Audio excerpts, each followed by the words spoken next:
the center of the cardiovascular system is the heart, and it is responsible for maintaining blood circulation and to maintain homeostasis throughout the body. If the heart fails to pump adequate volumes of blood, cells then are deprived of the needed oxygen and nutrients that they need, and then there's an accumulation of waste products and cell death occurs. The blood vessels are also connected to the heart, and we have two main kinds: the arteries, which carry blood away from the heart, and the veins, which carry blood back to the heart. The anatomy of the heart also ensures a unidirectional flow of blood through it. Backflow of blood is prevented by valves within the heart. The heart acts like two side-by-side pumps that work at the same rate, and they pump the same volume of blood. However, one directs blood to the lungs for gas exchange, while the other directs blood to body tissues for nutrient and respiratory gas delivery. The heart also develops blood pressure through alternate cycles of heart wall contraction and relaxation. Blood pressure is the force of the blood pushing against the inside walls of the vessels. A minimum blood pressure is essential for pushing blood throughout the blood vessels.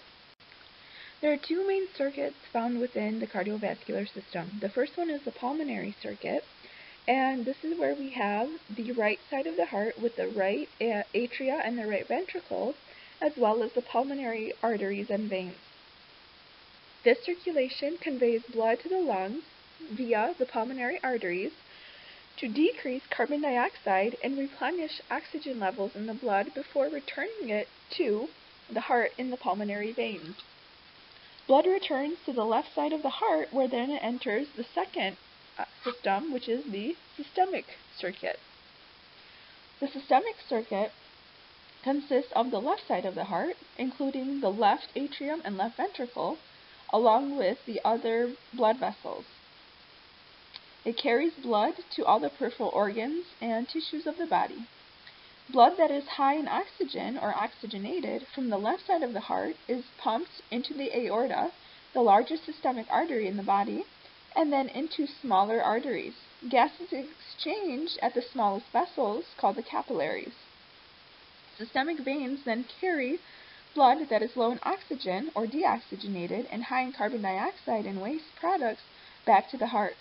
Most veins merge and drain into the superior and inferior vena cavas, which drain blood into the right atrium.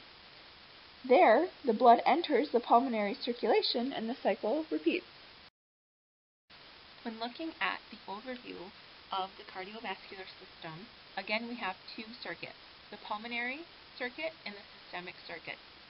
The pulmonary circuit has oxygen-poor blood that travels from the systems in different tissues and organs from the body to the right atrium, then towards the right ventricle, and then this will travel to the lungs via the pulmonary arteries.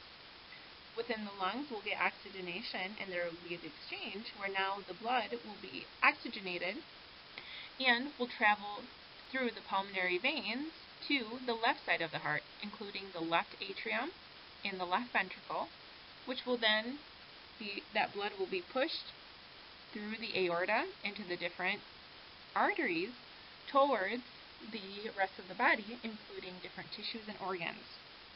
Again, there will be exchange of this new oxygen-rich blood for oxygen-poor blood, where the oxygen-poor blood will travel through the different veins from the system into now the right side again of the right atrium and right ventricle, and the process will continue on. The heart is contained within the pericardium, which is a fibrous sac and serous lining. The pericardium restricts the heart's movement so it doesn't bounce all over the place in the thoracic cavity, and it also prevents the heart from overfilling with blood. The epicardium is the outermost heart layer and is known as the visceral layer of the serous pericardium. The epicardium is composed of a serous membrane and areolar connective tissue. As we age, more fat is deposited in the epicardium, so the layer becomes thicker and more fatty. The myocardium is the actual cardiac muscle and is the middle layer of the heart and is composed of muscle tissue. The myocardium is the thickest of the three heart layers, and it lies deep to the epicardium and superficial to the endocardium. The myocardial layer is where we have heart attacks that can occur. The arrangement of the muscle in the heart wall permits the compression necessary to pump large volumes of blood out of the heart. The endocardium is the internal surface of the heart and the external surface of the heart valves that are covered. The endocardium is a layer of simple squamous epithelium and a layer of areolar connective tissue. The chambers of the heart include the right and left atria and the right and left ventricles, so together we have 4 chambers.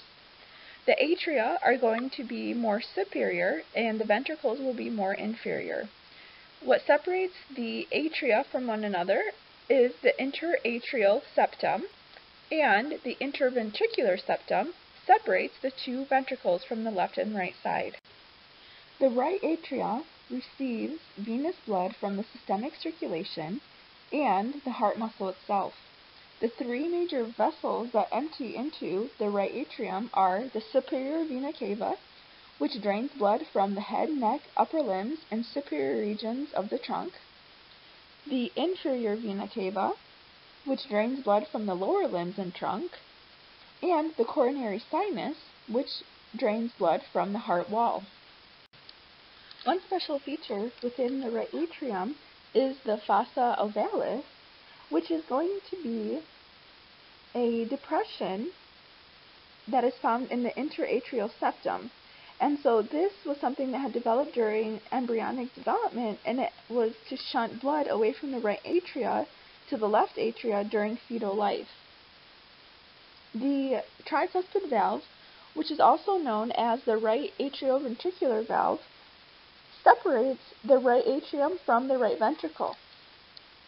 Deoxygenated blood flows from the right atrium through the right atrioventricular opening when the valve is open into the right ventricle.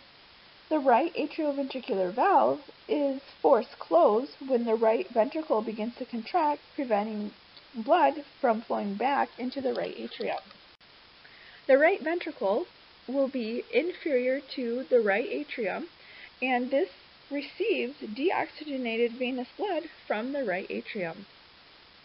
And then it will pump that blood into the pulmonary circuit.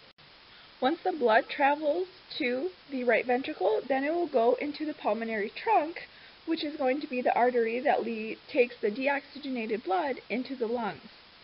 And so the pulmonary semilunar valve marks the end of the right ventricle and the entrance to the pulmonary trunk. Once gas exchange occurs in the lungs, the oxygenated blood travels through the pulmonary veins to the left atrium. And the left atrium contains openings for 4 pulmonary veins. We also have the left atrioventricular valve, or bicuspid valve, or sometimes termed the mitral valve, because the cusps resemble a mitre, which is a headpiece worn by a bishop. And this is where oxygenated blood flows from the left atrium through the left atrioventricular opening when the valve is open, and then into the left ventricle. The left atrioventricular valve is forced closed when the left ventricle begins to contract, preventing blood backflow into the left atrium. The left ventricle is about 3 times thicker than the right ventricular wall. It has to generate enough pressure to force the oxygenated blood that has returned to the heart from the lungs into the aorta and then through the entire systemic circulation. We also have, at the superior end of the ventricular cavity, the aortic semilunar valve, which marks the end of the left ventricle and the entrance into the aorta, where the blood can then travel to the rest of the body and cells. So the 2 different atrioventricular valves that we have are the right atrioventricular valve and the left atrioventricular valve. And what they do is they separate the atria from the ventricles. And this helps to prevent the blood backflow into the atria once the ventricles contract. And so when we're listening to our heart sounds, this is the lub part of lub-dub, lub-dub, lub-dub. The right atrioventricular valve is also referred to as the tricuspid, and the left atrioventricular valve is referred to as the bicuspid or mitral valves. And so they can be used interchangeably in respect to their correct terminology. Some of the accessory structures of the atrioventricular valves include the chordae tendineae and the papillary muscles. The chordae tendineae are going to be thin strands of collagen fibers that limit the movement of the cusps. And so this prevents the valves from everting and flipping into the atria when the ventricles contract. And so with the tricuspid valve, we'll have 3 bundles or sets of bundles of the collagen fibers, whereas with the bicuspid valve, we'll have 2 sets of bundles of collagen fibers. The papillary muscles are going to be muscular projections that anchor the collagen fibers of the chordae tendineae. And so with the tricuspid valve, we have 3 sets of muscular projections, and with the bicuspid valve, we have 2 sets of muscular projections of the papillary muscle. The semilunar valves are located within the walls of both ventricles immediately before the connection of the ventricle to the pulmonary trunk and the aorta. Each valve is composed of 3 thin, half-moon-shaped, pocket-like semilunar cusps. As blood is pumped into the arterial trunks, it pushes against the cusps, forcing the valves to open. When ventricular contraction ceases, blood is prevented from flowing back into the ventricles from the arterial trunk by first entering the pockets of the semilunar valves between the cusps and the chamber wall. This causes the cusps to fill and expand and meet at the artery center, effectively blocking blood backflow. And so with the pulmonary semilunar valve, when we're listening to the heart sounds, this is where we hear our dup sound of lub-dup, lub-dup.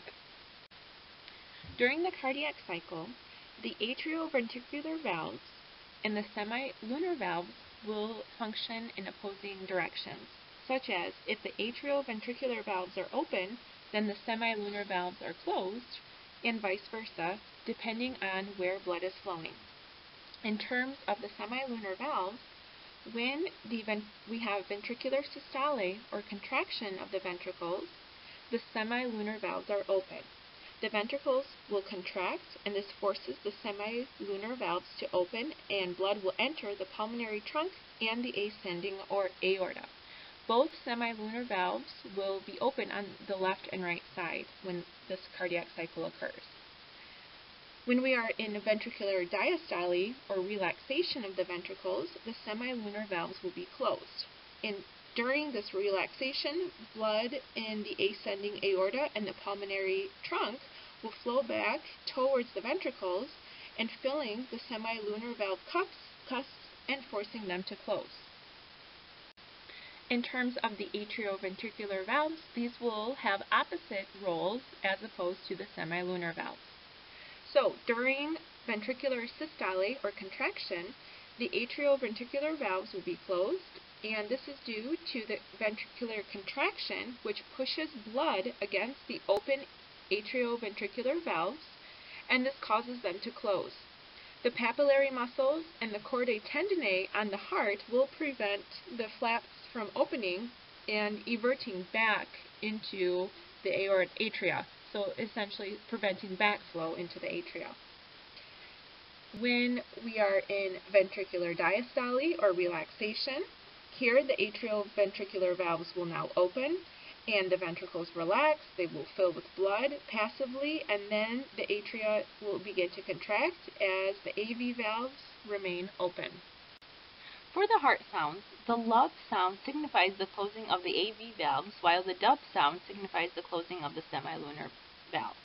And so, based on the different valves, they can be heard best at different locations. So, the aortic semilunar valve is best heard in the second intercostal space to the right of the sternum. The pulmonary semilunar valve is best heard in the second intercostal space to the left of the sternum. The right AV valve is best heard by the right sound of the inferior end of the sternum, and the left AV valve is best heard near the apex of the heart. And so when we have abnormal heart sounds, these are termed heart murmurs, and so are usually the first indication of heart problems that one has. A cardiac cycle is the time from the start of one heartbeat to the initiation of the next. During a single cardiac cycle, all chambers within the heart experience alternate periods of contraction and relaxation. The contraction of a heart chamber is called systole.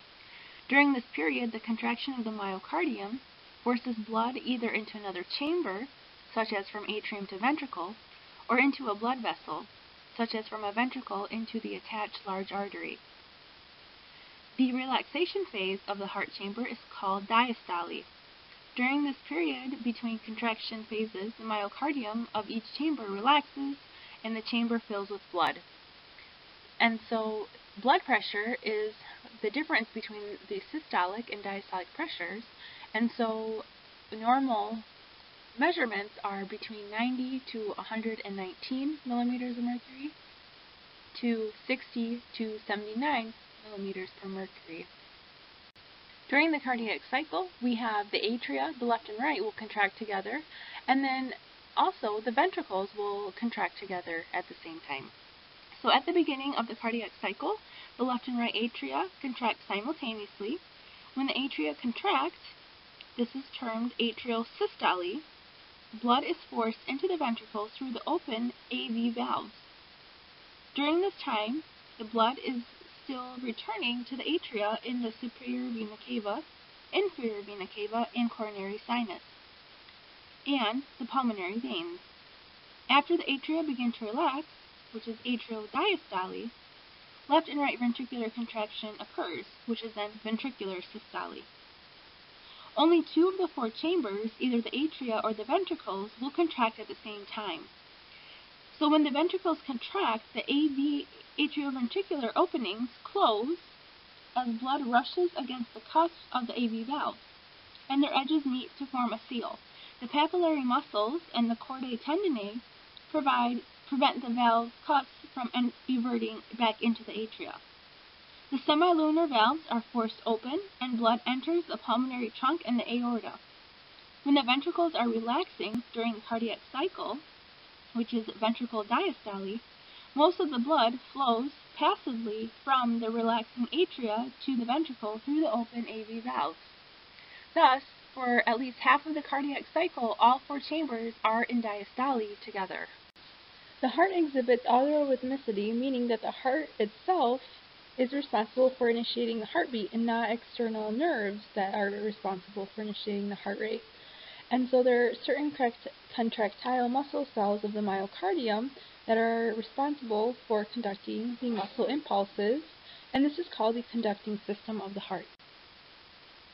The heartbeat is initiated by the specialized cardiac muscle cells of the sinoatrial or SA node, which are located in the posterior wall of the right atrium, adjacent to the entrance of the superior vena cava. And so these act as the pacemaker to set the pace for cardiac activity. So the SA node cells initiate impulses 70 to 80 times per minute. The muscle impulse travels from the SA node to the atrioventricular node, or the AV node, which is located in the floor of the right atrium between the right AV valve and the opening of the coronary sinus. The AV node normally slows the conduction of the impulse as it travels from the atria to the ventricles, providing a delay between activation and contraction of the ventricles. Then, from the AV node, the impulse travels to the atrioventricular bundle, where there's an opening in the fibrous skeleton that allows the AV node to communicate with the next part. And so this bundle, also known as the bundle of His, receives the muscle impulse from the AV node and extends it into the intraventricular septum before dividing into left and right bundles. These bundles conduct the impulses to conduction fibers called the Purkinje fibers that begin within the apex of the heart and extend through the walls of the ventricles. The Purkinje fibers are larger than other cardiac muscle cells, and this conduction system along the Purkinje fibers is extremely rapid, consistent with the large size of the cells, and the impulse spreads immediately throughout the ventricular myocardium. For the conduction system of the heart, the muscle impulse is generated at the sinoatrial, or SA node, and it spreads throughout the atria and then to the atrioventricular node, or the AV node. Then the AV node, or the atrioventricular node, cells delay the muscle impulse as it passes to the atrioventricular bundle. The atrioventricular bundle, or the bundle of His, conducts the muscle impulse into the interventricular septum. Within the interventricular septum, the right and left bundles split from the atrioventricular bundle. And then finally, the muscle impulse is delivered to the Purkinje fibers in each ventricle, and it is distributed throughout the ventricular myocardium.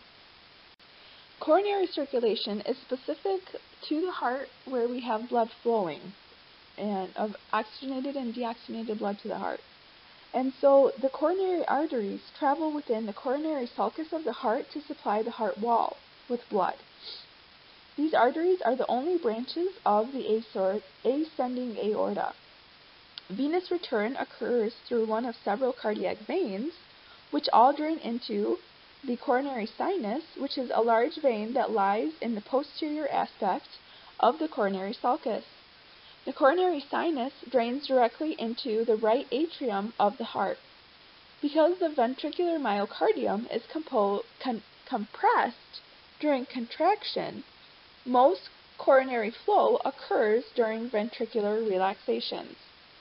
So some situations related to inadequate coronary blood flow includes tachycardia, which is an increased heart rate and it shortens diastole, and hypotension, which is low blood pressure that reduces the ability of the blood to flow through the ventricular myocardium. To review the flow of blood through the heart, if we begin at the systemic circle, we have blood entering at the left atrium of the heart.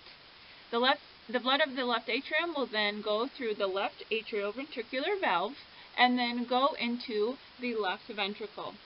From the left ventricle, the oxygenated blood will enter the aortic semilunar valve, where it will go to the aorta, where it will go to the upper and lower branches stemming to our different systems of our upper trunk and then our lower trunk, or upper body and lower body.